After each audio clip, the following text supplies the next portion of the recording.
First, so let's bring in Andrew Clennell, our political editor. And it was a big part of the campaign. And now the government says they've delivered, although, of course, it was a decision by the Fair Work Commission, Andrew. That's right, Kieran. Prime Minister Anthony Albanese said this during the election campaign about a minimum wage rise keeping pace with inflation. Back then, inflation was 5.1%. Does that mean you would support a wage hike of at least 5.1% just to keep up with inflation? Absolutely. After the election, he and his minister, Tony Burke, backed it up with a submission calling for the wage to rise at the same rate as inflation. So this is the Fair Work President Ian Ross, a former Assistant Secretary of the ACTU, today with the wage decision. Taking all the relevant considerations into account, we have decided to award an increase of $40 per week to the national minimum wage, which amounts to an increase of 5.2%. This level of increase will protect the real value of the wages of the lowest paid workers. A 5.2% rise, 4.6% for relevant awards.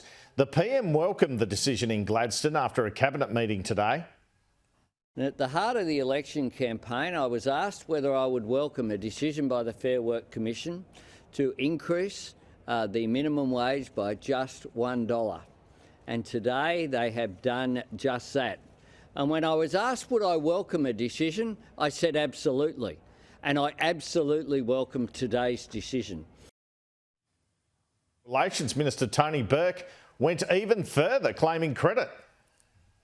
The era of wages being kept deliberately low by the Liberal and National parties effectively came to an end today. People will be seeing in their bank accounts what the change of government means. And in a statement from the PM Treasurer and IR Minister, the government said, quote, "This is a great result for these workers, but it's only the beginning. The government is determined to get wages moving again." ACTU President Sally McManus says the decision will affect a quarter of Australian workers. It is difficult to see how the Fair Work Commission could have done much else with inflation where it is. Reserve Bank Governor Philip Lowe speculated last night inflation will reach 7% this year, despite many interest rate rises. By the end of the year, inflation will get to close to 7%, and we need to chart a course to bring it back down. We're expecting the Australian economy to continue to grow pretty strongly over the next 6 to 12 months. There's still a bounce back from all the COVID restrictions. People have got these savings that I've talked about to draw on, and the current rate of saving is still quite high. The Reserve Bank Governor seemed to say sorry but not sorry when it came to telling people early in the pandemic that we will not have a rate rise until 2024. Yeah, I understand that people made borrowing decisions based on our communication, and people took out loans that they may not have otherwise taken out. But the overall picture, which is really very much the focus of the Reserve Bank, is a pretty resilient economy.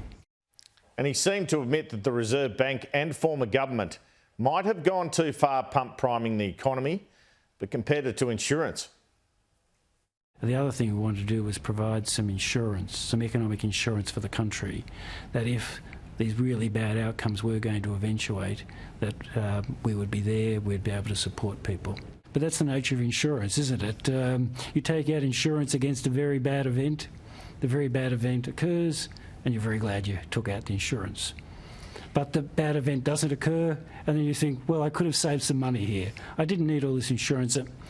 My view is that broadly the country got it right.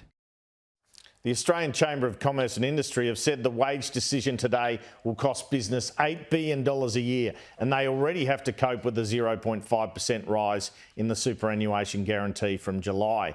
ACTU President Sally McManus says company profits are going up significantly, and it's about time workers saw some of that.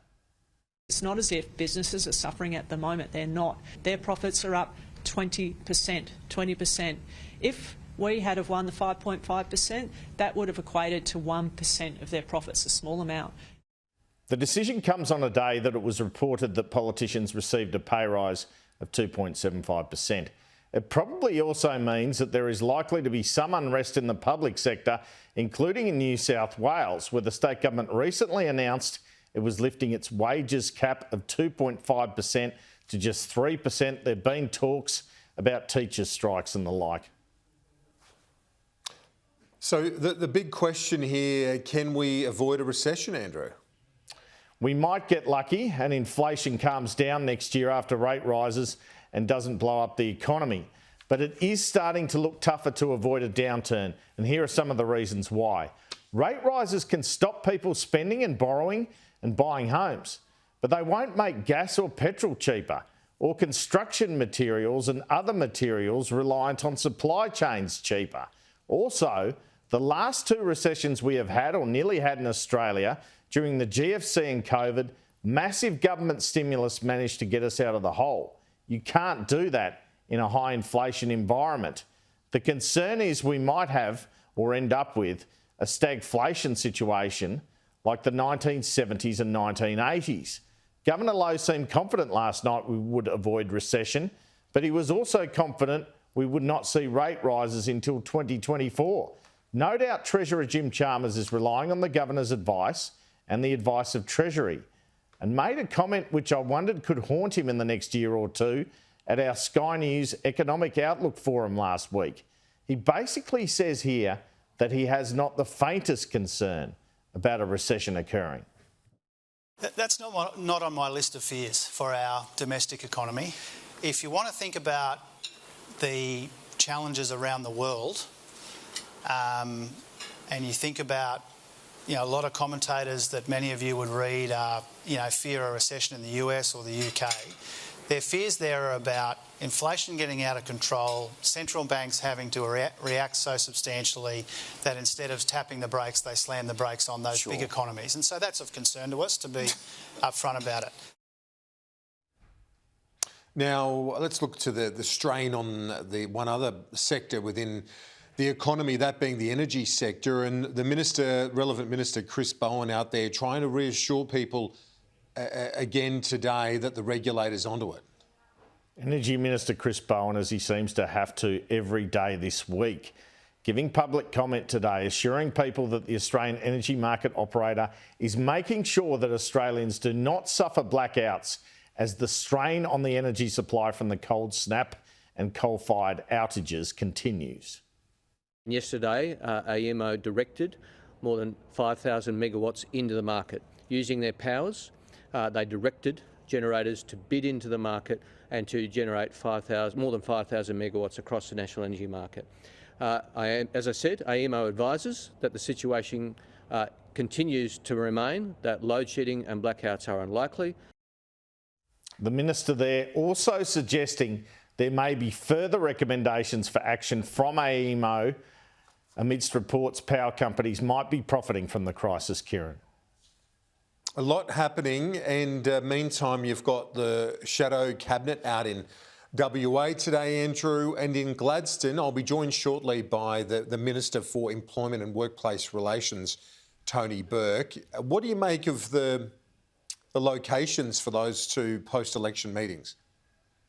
Well, I think they're optimistic, Kieran. I think you've just had these poor results for both parties at those places, and they take their shadow cabinets there and cabinet there. Normally in these sort of circumstances, they'll go to an area they got a good result, but they know the way the parliament is. Well, certainly Peter Dutton needs to pick up those WA seats again, but Anthony Albanese only has an absolute majority, or should I say a clear majority of 2. So he would be hoping to lift the number of seats Labor has in Queensland at the next election, given they only have 5 of 30. And he got one of the seats he got closest, I guess, was Flynn, but I still think it's pretty optimistic to think you can make up ground there. So they're doing their best. Interesting choices. Queensland is still a structural problem for federal Labor, and they've got big challenges there. And perhaps Tony Burke can tell us how exactly they hope to make gains there after doing so poorly there at 3 consecutive elections. And if you look at even in the southeast where they thought they'd do better, it wasn't Labor that benefited from a progressive vote. And there's an argument that if the Teal movement had maybe run 2 to 3 more candidates in southeast Queensland, you'd be talking about 2 to 3 more Teals as opposed to 4 Greens in the House of Reps, Andrew.